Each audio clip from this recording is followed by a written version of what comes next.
വേഗം വരുന്ന യേശു ക്രിസ്തുവിൻ്റെ നാമത്തിൽ എൻ്റെ സ്നേഹവന്ദനത്തെ എല്ലാവർക്കും അറിയിക്കുന്നു. ഞാനിന്ന് പറയാൻ ഉദ്ദേശിക്കുന്ന സങ്കീർത്തനമാണ്.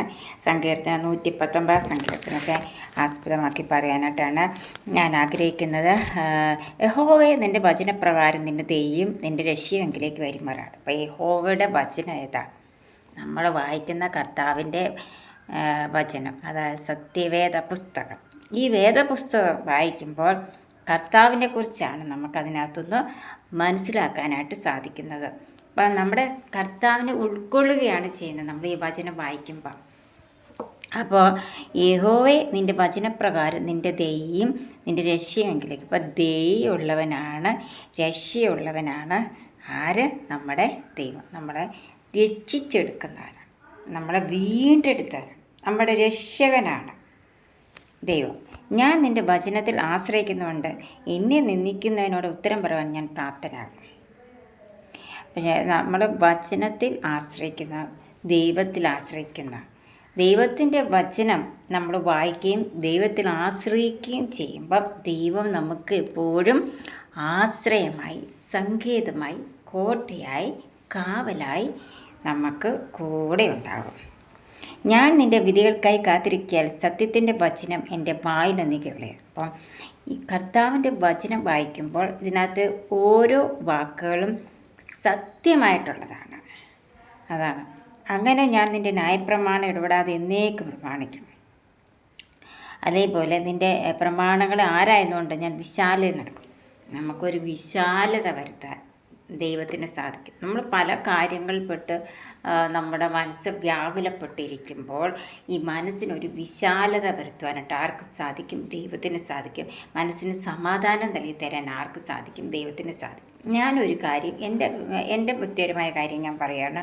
ഞാനൊരു കാര്യം ചെയ്യുന്നതിന് മുമ്പ് ഞാൻ എൻ്റെ ദൈവത്തോട് ചോദിച്ച് എന്നെ തന്നെ ദൈവത്തെ സമർപ്പിച്ച് പ്രാർത്ഥിച്ചതിന് ശേഷമാണ് ഞാനത് ചെയ്യുന്നത്.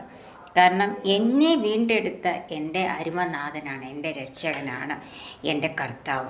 അപ്പം ഞാൻ എൻ്റെ കർത്താവിനോട് ചോദിച്ചിട്ടാണ് ഓരോ കാര്യങ്ങളും ചെയ്യുന്നത്. നമ്മൾ ഈ ലോകത്തിൽ നമുക്ക് നൽകിത്തന്ന കാണപ്പെട്ടവരായ മാതാപിതാക്കളോട് നമ്മൾ ഓരോ കാര്യം ചോദിച്ചിട്ട് ചെയ്യത്തില്ലേ?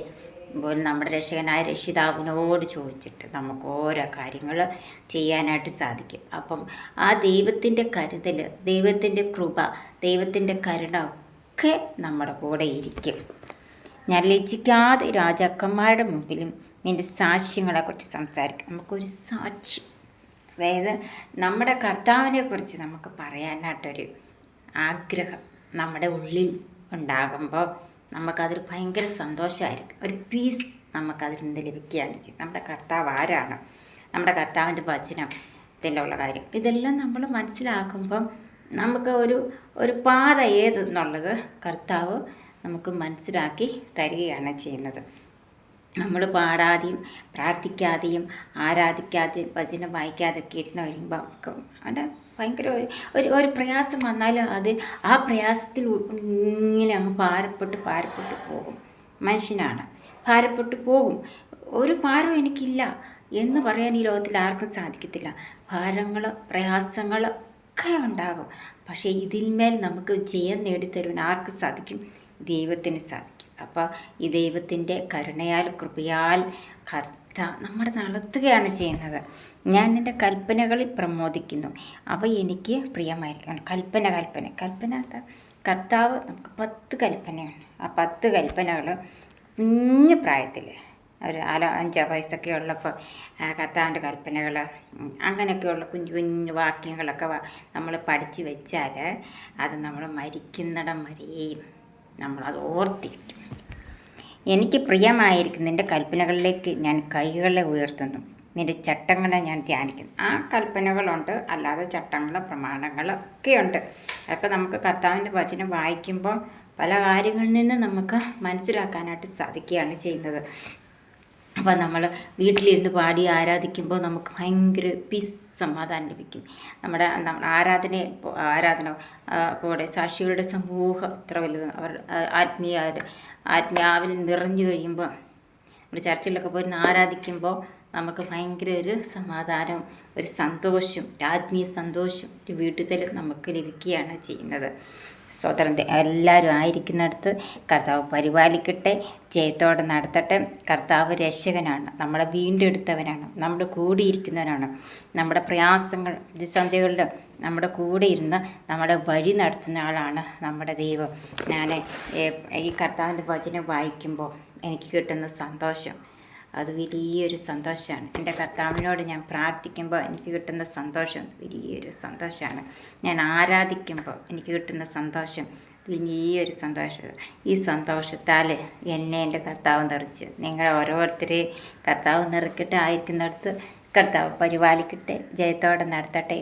കർത്താവ് സന്തോഷിച്ച് എല്ലാവരും ജീവിക്കുക. നിങ്ങളുടെ വ്യക്തിപരമായ ജീവിതത്തിൽ നിങ്ങളായിരിക്കുന്നിടത്ത് കർത്താവ് എല്ലാവരെയും പരിപാലിക്കട്ടെ.